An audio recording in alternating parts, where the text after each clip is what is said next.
শেষ পর্যন্ত অডিশন দিয়ে গানের প্রতিযোগিতায় সুযোগ পেল শ্রাবণ।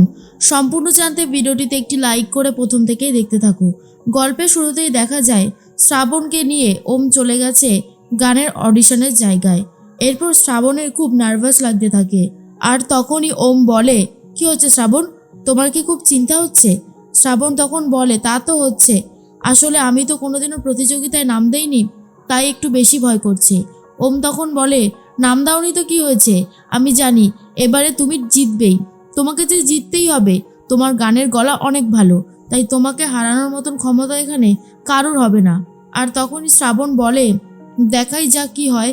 এরপর যখনই ভেতরে ঢুকতে যাবে ঠিক সেই মুহূর্তেই ওমকে আটকে দেওয়া হয় আর বলা হয় যে আপনি এর বেশি ভেতরে যেতে পারবেন না, এর বেশি ভেতরে যাওয়াটা আপনার জন্য হবে না, এই পর্যন্তই আপনি থাকতে পারবেন, এর বেশি পর্যন্ত না। আর তখনই ওম বলে, ঠিক আছে, শ্রাবণ তো প্রতিযোগী, ও না হয় যাক, আমি এখানে আছি। শ্রাবণকে ভেতরে যেতে দেয়, কিন্তু কোনোভাবেই ওমকে যেতে দেয় না। এরপর একে একে প্রতিযোগীরা চলে এসেছে, আর তখনই যিনি সঞ্চালক ছিলেন তিনি সবার নাম ঘোষণা করতে থাকেন আর বলে, আপনাদেরকে সবাইকেই এখানে ডেকে নেওয়া হবে, এক এক করে চলে আসবেন যখনই আমি নাম বলবো। এরপর প্রথম যে অংশগ্রহণকারী রয়েছে সে তো চলে এসেছে, কিন্তু তার গান মোটেই জাজেসদের ভালো লাগে না। এরপর আরও সবাইকে ডেকে নিচ্ছে, ম্যাক্সিমাম সবাই বাদ হয়ে যাচ্ছে, যেটা দেখার পর শ্রাবণের চিন্তাটা আরোই বাড়তে থাকে আর বলে, শেষ পর্যন্ত আমি কি আদৌ সুযোগ পাবো? কেন যে আমার নার্ভাস লাগছে কে জানে, কেমন সব যেন গুলিয়ে যাচ্ছে। আর এর মধ্যেই শ্রাবণ খুব নার্ভাস হয়ে পড়ে। ওম তখন বলে, আমি জানি শ্রাবণ, আজ তুমি সুযোগ পেয়ে তুমি ঠিক সিলেক্ট হবেই হবে, আমি জানি। এর মধ্যেই দেখা যায় যে মৃত্তিকা এবারে চলে এসেছে রোহিণীর ঘরে।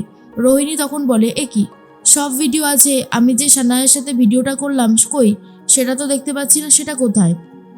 মৃত্তিকা বলে, সেটা তো থাকবে না রোহিণী বেটা। আর তখনই রোহিণী বলে, কেন এইসব কথা বলছো কেন তুমি, নতুন মা, কী হয়েছে?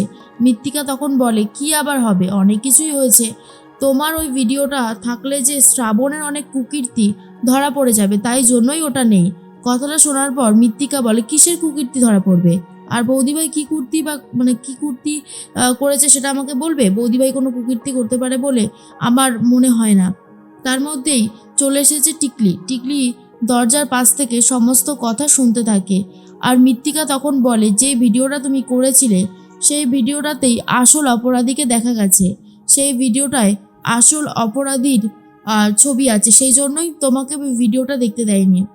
মনে মনে টিকলি বলে, এই ভালো আন্টি তো যথেষ্ট দেখছি খারাপ, হ্যাঁ, নিজের সেজে এভাবে আমার সামনে নাটক করলো তাহলে, আর এখন রোহিণীর কাছে এসে সমস্ত সত্যি বলবে আমার নামে? না, সেটা তো হতে দিতে পারা যায় না। আমিও সোমনাথ রায়ের মেয়ে, আমি অত সহজে ছেড়ে দেওয়ার পাত্রীটা নই। অন্যদিকে জাজেসরা নিজেদের মধ্যে আলোচনা করতে থাকে আর বলে, একটা অংশগ্রহণকারীর গানও ভালো না, কি অবস্থা, কাদেরকে বেছে বেছে নিয়ে এসেছে এখানে, কি বাজে বাজে গলা, ভাবতেই পারি না। জাজেসরা বলে, সেটাই তো, এরা নাকি আবার প্রতিযোগিতায় নাম দেবে, সত্যি বাবা, ভাবলেও কেমন যেন একটা লাগে, ফালতু গলা একেবারে। এরপর শ্রাবণের সময় চলে এসেছে বলতে গেলে, তার মধ্যেই শ্রাবণের নাম ঘোষণাও হয়ে গেছে। শ্রাবণকে তো মঞ্চে ডেকে নেওয়া হয়। জাজেসরা জিজ্ঞেস করে, বলো তোমার নাম কি, বলো। এরপর শ্রাবণ নিজের নামটা বলতে গিয়ে অন্তত 10 মিনিট কাটিয়ে দিয়েছে। আর তখনই সবাই বলে, তুমি তো নাম বলতে 10 মিনিট কাটিয়ে দিলে, তুমি গানটা কি আদৌ গাইতে পারবে? না হলে কি এখানে সময় নষ্ট করবে কোনটা? শ্রাবণ ভয়ে ভয়ে বলে, না, আমি গাইতে পারবো। তখন জাজেসরা বলে, ঠিক আছে, তাহলে গানটা গাও দেখি। এরপর শ্রাবণ গান গাইবে কি, শ্রাবণের পা থরথর করে কাঁপছে, গলা কাঁপছে, কি করবে বুঝতে পারছে না। ওম মনে মনে বলে, এতক্ষণ সময় লাগছে কেন, সবাই তো মোটামুটি বেরিয়ে আসছে।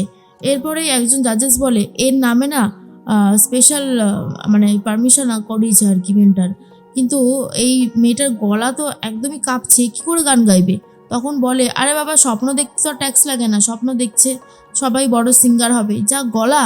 এরপর শ্রাবণ গান গাইতে শুরু করলে প্রত্যেককে চুপ করিয়ে দেয়। শ্রাবণ এত সুন্দর গান গাইছে যে প্রত্যেক জাজেস গান শুনে মুগ্ধ হয়ে যাচ্ছে। আর অন্যদিকে দেখা যায় মৃত্তিকা বলে, দেখো রোহিণী বেটা, শ্রাবণ ইচ্ছে করে তোমাকে জেলে পাঠিয়েছে। শ্রাবণ তো জানতো হারটা আসলেই কে নিয়েছে, তাহলে ও সত্যি কথা কেন বললো না? ও যদি সত্যি কথা বলে দিত তাহলে কি তোমাকে আর থানায় যেতে হতো বলো? রোহিণী বলে, কি বলতে চাইছো একটু পরিষ্কার করে বলো। তোমার কোনো কথাই আমি বুঝতে পারছি না। মৃত্তিকা তখন বলে, তুমি এটা বুঝতে পারছো না? আমি একটা সাধারণ কথা বলতে চাইছি যে শ্রাবণ ইচ্ছে করে তোমাকে ফাঁসিয়েছে, তুমি যাতে জেলে যাও তার ব্যবস্থাই করেছে শ্রাবণ। তখনই রোহিণী বলে, তুমি কি চাইছো বলো তো? তুমি এখন চাইছো আবারও তোমাকে আমি তোমার দলে ফিরে যাই, তাই তো? তুমি আর আমি আবারও ওই কুকীর্তিগুলো করি। শোনো নতুন মা, তোমার ওই ফাঁদে না আর রোহিণী পা দেবে না। প্রথমবার তো ইম্যাচিওর ছিলাম, পা দিয়েছি আর ভুলও করেছি, সেই শাস্তি আমি এখনো হাতে নাতে পারছি। ইচ্ছে করে তুমি আমাকে এমন উস্কে দিয়েছিলে যাতে আমি অভিকে বিয়ে করি। অভিকে বিয়ে করে আমার জীবনটা নষ্ট হয়ে গেছে, আর এখন তুমি এসেছো আমার সাথে বৌদিভাইয়ের সম্পর্কের খিঁচ ধরাতে। সেটা কখনোই তুমি পারবে না, কারণ বৌদিভাইকে আমি ভালোবাসি। বৌদিভাই আমার কাছে মাতৃসম, বুঝতে পেরেছো? আশা করি তুমি আর এরপর এই সমস্ত কথা বলবে না। তখনই মৃত্তিকা বলে, বাবা রোহিণী বেটা, তুমি আমাকে এইভাবে অপমান করছো? আমি কি সত্যি এতটা অপমানের যোগ্য? তখনই শ্রাবণের কথাই বারবার ভাবে রোহিণী আর বলে, বৌদিভাই কখনোই আমাকে পুলিশে দিতে চায়নি, বরং বৌদিভাই দাদাভাইয়ের হাতে পায়ে ধরেছিল যাতে আমাকে দাদাভাই পুলিশে না দেয়। আর তারপর তুমি বলছো বৌদিভাই এই প্ল্যানটা করেছে? তোমার কি মনে হয় আমি কি এতটাই মূর্খ যে আমি বুঝতে পারবো না কে আমার ভালো চাই আর কে আমার খারাপ চায়? সেটা আমি এখন বুঝে গেছি, আগে বুঝতে পারতাম না ঠিকই, তবে এখন আমার কাছে পুরো ব্যাপারটাই ক্লিয়ার যে এই কাজটা কে করতে পারে। বৌদিভাই সবসময় লড়াই করছে যাতে বৌদিভাই এই বাড়ির মানুষগুলোকে অনেক বেশি ভালো রাখতে পারে। আর তুমি যে সম্পর্ক ধারণা বলতে চাইছো সেগুলো আমি বিশ্বাস করি না। টিকলি বলে, বেশ হয়েছে, আসল কথাটাই বলতে পারিনি, মুখে ঝামাটা ঘষে দিয়েছে, ভালো হয়েছে। বড্ড বেশি সাহসে না, ভুলভাল কাজ করে। এর মধ্যে মৃত্তিকা বলে, রোহিণী তুমি আমাকে এইভাবে অপমান করছো। রোহিণী তখন বলে, কি করবো বলো? তুমি যদি আমার আর বৌদিভাই সম্পর্কের মধ্যে ভাঙন ধরানোর চেষ্টা করো তাহলে আমাকে তো এইটুকু করতেই হবে, তাই না? না হলে যে হবে না। বৌদিভাইয়ের সাথে আমার সম্পর্ক ভালো আছে আর ভালোই থাকবে, তুমি প্লিজ এখান থেকে যাও। মৃত্তিকা তো শুনে প্রচণ্ড রেগে যায় আর মনে মনে বলতে থাকে, বৌদিভাইকে নিয়ে এত বাড়াবাড়ি তো, এই বৌদিভাইকে আমি এই বাড়িতেই রাখবো না, দেখি তুমি কি করতে পারো। তোমার কোনো ক্ষমতাই নেই কিছু করার, আবার বড় বড় কথা বলতে এসেছে। এর মধ্যে শ্রাবণের গান শেষ হয়ে গেছে।